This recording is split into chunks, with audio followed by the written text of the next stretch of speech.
How's it going there, friends of the DC Universe? Today we are going to be opening up the classic, the old school Aquaman and Aqualad DC Direct Deluxe Action Figure set. Yes, that's right, the mighty king of the seas, Aquaman himself.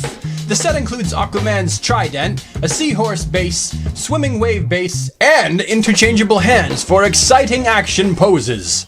Warning, choking hazard, small parts not for children under 3 years old, for ages 8 and up. Here we have the top of the box with a picture of Aquaman, the label clearly displayed, and then we have Aqualad over here. The left-hand side of the box shows everyone's favorite smiling, swimming super friend, utilizing the plastic wave base, and the same could be said of Aqualad, utilizing the exact same wave base. And then on the bottom of the box, we just have a bunch of boring UPC code type of stuff over here, and some actual contact information, which is not something you usually see on a DC Direct product anymore. Now for me, it's actually the back of the box that's the most interesting, because not only do you get this really cool piece of graphic design with both of the figures here using everything that they come with, even one of the interchangeable hands is on Aquaman here, but you also have the Hawkman Hawkgirl Deluxe Action Figure box set represented here, as well as the Mr. Miracle Big Barda and the Captain Marvel / Billy Batson Deluxe box sets. And just before I flip the scenes here, I'm just going to show you this here right up, and you can pause it if you'd like to read it, and if not, we'll just move along. Alright, so let's take him out, but before we do, I just want to mention that I've actually already taken this guy out of the package a long time ago, but I still had the packaging and I wanted to share him with you, so I figured, why not pop everything back in here and treat it like it's an unboxing so that you get that unboxing experience. Alright, so now that's out of the way, let's take it's a long box. So I'm just gonna have to, there we go. And here is what you get.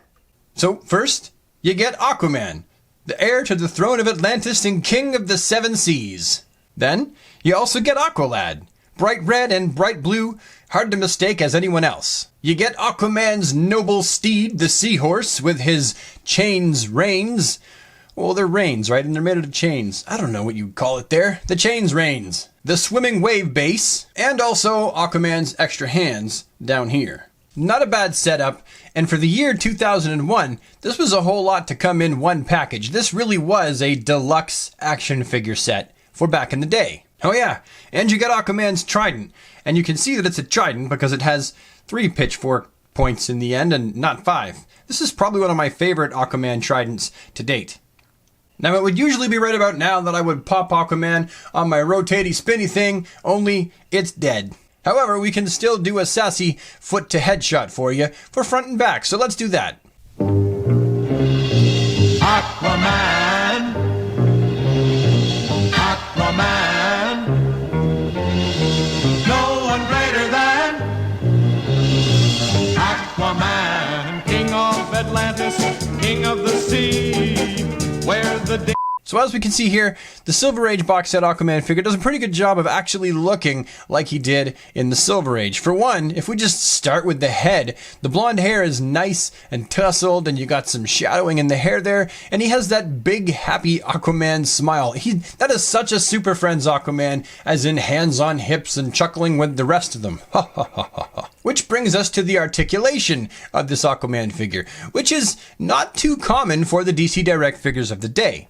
The head itself is on a ball joint, and a lot of figures from DC Direct were not on a ball joint, they were on just a simple swivel. You have the shoulders, which appear to be on some sort of ball joint or a swivel hinge, but it is hard to tell because there's not a whole lot of outward movement from Aquaman's shoulders down. Then you have the single jointed elbows, which was normal and standard for pretty much every action figure of the day, and you have swivel hinges, which again was pretty much standard. As you can see, this Aquaman figure has no ab articulation and no waist articulation, which was not uncommon for action figures of the day, but it does have actually a fair amount of groin articulation, using a form of articulation that not a lot of early DC Direct figures, actually not a lot of DC Direct figures, period, used. So That's a plus. Then you have the knee articulation, which it's single jointed knees, so you're going to get that typical range of motion. However, they can get loose, so you need to be careful how much you use them. And the same goes for the ankles. The ankle articulation for this Aquaman figure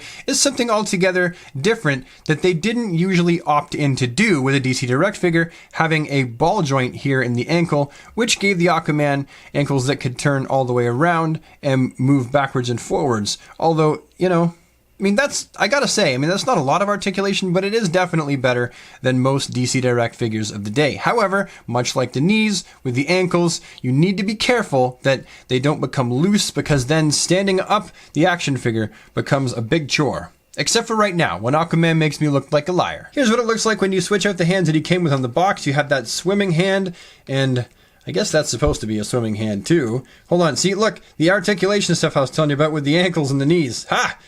Ha! That's for making me look like a liar, Aquaman. Next we have Aqualad, and I'm just going to very quickly start this off with that toe to head shot.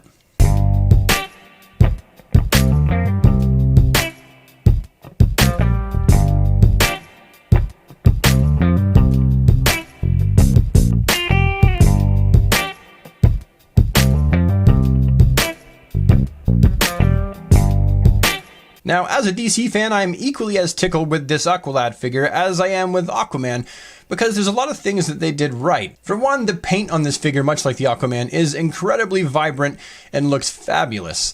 You also have detail given to the wrinkling of his tunic and his trunks, rather than just having them being straightly painted on. Aqualad has an incredibly detailed, cartoonish looking face, with particular detail and attention paid to the eyes and the mouth, with minimal paint slop. Where there are flesh tones to be had, they've molded the figure in flesh tone plastic, which is something I usually prefer, so for me, that's a big plus. Now, as far as early DC Direct figures go, I think this is a fabulous iteration of the Aqualad figure in this uniform, and truthfully, it is the only one that we've ever gotten. So if you're looking for an Aqualad with the red tunic and the blue trunks, this is the only one you're ever going to find. I've never found anything else in this scale. Now, the articulation for Aqualad is going to be pretty much the same as it has been for Aquaman, with the head being on a ball joint and the shoulders themselves being on some sort of ball joint or swivel hinge. It's hard to tell because there's not a whole lot of outward movement, and I don't want to pull it too hard and snap it off. You have the standard single jointed elbows of the day and the swivel wrists as well. This Aqualad figure, the same as Aquaman, has no waist or ab articulation, which I am perfectly fine with, but it does have exceptional groin articulation, the same as the Aquaman action figure, and it has the single jointed knees, which give that basic range of motion, and it also has the exact same ankle articulation. But the difference is, I've actually snapped one of the ankles off of this Aqualad figure. Now let's take a look at Aquaman's friendly steed, the Seahorse. Not bad. It's one of my favorite accessories to come with an action figure ever, just because it looks so darn cool. The various different grayish blue shades they've put on top of the Seahorse with the purple accents. The saddle pops. The saddle just stands right out. And then they've actually included that nice chain leash there, the reins that are made of chains. I guess you wouldn't call it a leash, would you? And the face, the details look really nice, and when you look at this thing head on, it actually looks incredibly friendly. Actually, it looks like it might love you.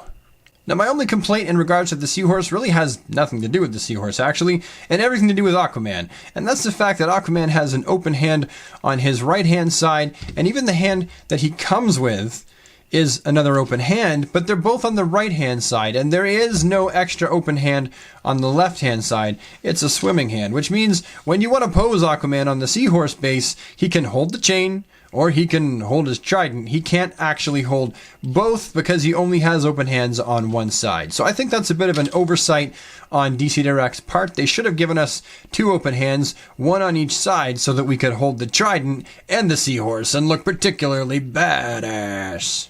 And then finally we have the display base that is the translucent blue wave of water. Certainly a very interesting, a very creative take on how to display one of your action figures. Now for the size and scale comparison portion of this video, on the right we have the Mattel Multiverse, really on a DC Universe Classics buck, version of the Super Friends Aquaman, and on the left we have the DC Icons version of Aquaman, the first version and not the one from the box set. Next we have the DC Direct History of the DC Universe Aquaman on the right, and on the left we have the Brightest Day Aquaman. And then finally, on the right we have the DC Collectibles New 52 Aquaman brandishing the DC Icons Rebirth Aquaman head, and on the left we have the very, very orange Total Heroes Aquaman. He's actually one of my favorites, to tell you the truth. As far as poor Aqualad goes, I have absolutely no other Aqualads to compare him to, so he's not gonna get a comparison. He's just a little bit shorter than Aquaman, so you can use your imagination. Now, I really like this box set, and I always have, and to me it speaks of a time in DC's history when things seem to be a whole lot more simple and a lot more positive and a lot less brooding. And the giant smiles slapped across Aqualad and Aquaman's faces make that evident. As for my rating of this box set, I would give it pretty high marks. You have to remember, the action figures of yesteryear can't be rated the same way as action figures are expected to be today. It has minimal paint slop, excellently chosen colors, a wonderful sculpt. I can't help but give this box set a solid 8.5 out of 10. And with that, I think I've came to the end of the video, so you know what, thank you so much for taking the time to watch it. It means a lot to me. If you've liked the video, please take the time to leave a like on it, that way I know that I'm doing something right. If you have anything to say about this box set at all, maybe you have it, maybe your feet snapped off of one of the figures just like mine, let me know down in the comment section below. And if you think you'd like to see more of the kind of content that I put out, you'd like to become a super friend and join the DC squad, well, hit that subscribe button. Remember to ding that bell so that you never miss a video, and I'll see you in the next one. Thank you so much for watching. Have an awesome day, super friends. Take care.